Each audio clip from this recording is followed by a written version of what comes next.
children are our greatest asset in life, and if we plant a seed in them at a very young age, then the potential of their life is a lot more promising.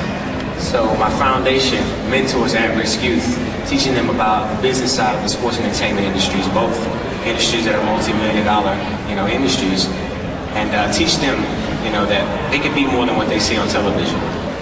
How are you adjusting to fatherhood, and has that affected your new album? Loving it more than life itself. Having a child, by far, is one of the greatest compliments to life. It makes you a better individual. It makes you more caring, more understanding, and in my case, I'm very, very proud to pass on my name.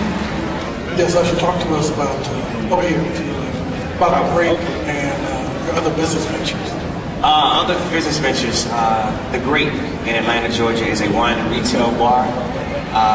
The intent of the brand is to educate you at the same time, entertain you. But when you actually leave The Great, you're able to stockpile whatever it is that you may love. I mean, there's a lot of wine connoisseurs in America. This is a brand that we started off in the southern region and we plan on moving out west. Up north, we've actually opened in Las Vegas, and are in the process of opening in Miami, DC, Chicago, Houston, and even from there, even more. Just to tell you, you ladies look good tonight. Do you have any inspiring words for the new wave of producers and artists coming up in the industry of today? If I could say anything to the new artists that's coming up, I would just tell them to stay true to yourself and stay united, stay together, because the industry doesn't wait for you, it doesn't love you, it doesn't do anything that doesn't serve itself. So you have to be strong within your group so that you can survive the trends, the waves, and everything else that goes on. Stay true to yourself. And she wants to please make sure your business is straight. Take care of your business yourself, not your manager, your lawyer, your accountant. Take care of it yourself. That's actually what I was going to say too. And what I always tell up and coming artists is that you have to love the music when the radio is not playing you. So that will be some big advice for a lot of upcoming artists. Just love, be passionate about the music itself, because radio is not going to always be good to you. The industry itself is a fickle industry. Just love the music. What do you feel about media in general when you cover the Boy, you about to throw me to the wolves. I'm in front of the media. Tell him now. Honestly, this is how I feel. I feel that America's heart is connected to the media, and that America is only concerned as long as the camera's on.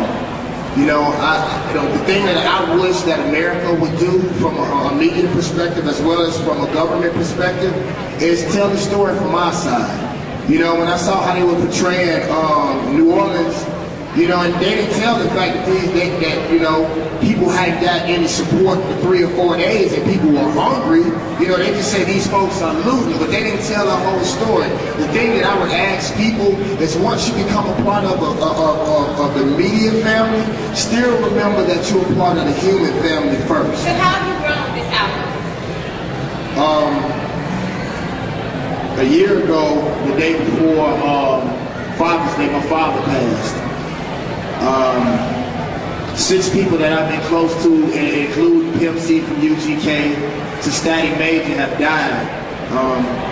I was 21 points from diabetes. When people see that I lost 50 pounds, they thought I was trying to get sexy. I am, but that wasn't the point. I had high blood pressure. I also had sleep apnea. And with those connections, the doctor said that I was about to die. So I think the way that I've grown is I've become a man. I went through Katrina, like you said. I spent 7 months instead of promoting my album, supporting Katrina victims. So I think the one thing that my album is going to bring that comes out July 15th, is called The Greatest Story Ever Told. There's no longer a boy rapping anymore. It's a young man. Nelly, that was a phenomenal performance with Fergie. Talk about how that all came about. Well, I was working with Polo the Don, which is also a real good friend of mine, and we were going through songs. I think I did probably about 6 or 7 songs with him, and he played me the track that him and Fergie had been working on, but didn't quite finish it. because they had this idea for her project, but they didn't quite finish it. They said it was a little too hard for what she was doing. And when he played it for me, I was like, I told him to cut it off. I said, don't play no more if I can't have it. And he was like, no, we're gonna work it out. So I did some adjustments to the song. I called Fergie up, played it for her. She loved it. And she came in and we finished it up, and man, it turned out great. What did you do during your time off to re-energize, you know what I'm saying, get back? You know, I usually take about 2 years. I've never been one of those artists, although I commend those that can, but I've never been one of those artists that can do an album year after year, because I feel like you work so hard for about 3 or 4 months, then you record for a couple more months, you promote, you're on tour, before you know it, the year is over. It's like, where's your mind when you're going to do a record? So I like to take a couple of years off, but a lot of you might know my sister passed in 05. That was the toughest thing I'd ever been through in my life. I didn't really know how to deal with it, and it took a lot longer than I thought to really come out of that mode, to really want to focus back in on music. I just wanted to hug my kids a little more and kiss my mom, you know, more often than I did at that time, so it kind of took a while. I'd like to know what inspired such great records like my favorite, Love and Happiness, and gave it its longevity. Well, I think that's a lot of making babies. That's what my mom said.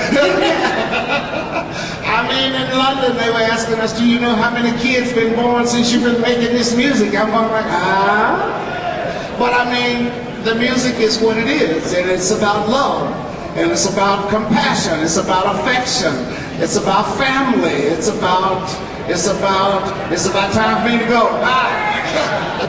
Previous award show, you had Junior Reid, meeting a couple other reggae artists, and this time he came up with a couple old school R&B artists. Can you tell us a little bit about that? You know, why you decided to add this to your performance? Definitely, it's very, very exciting for me to combine all the people that I admire and do a great show.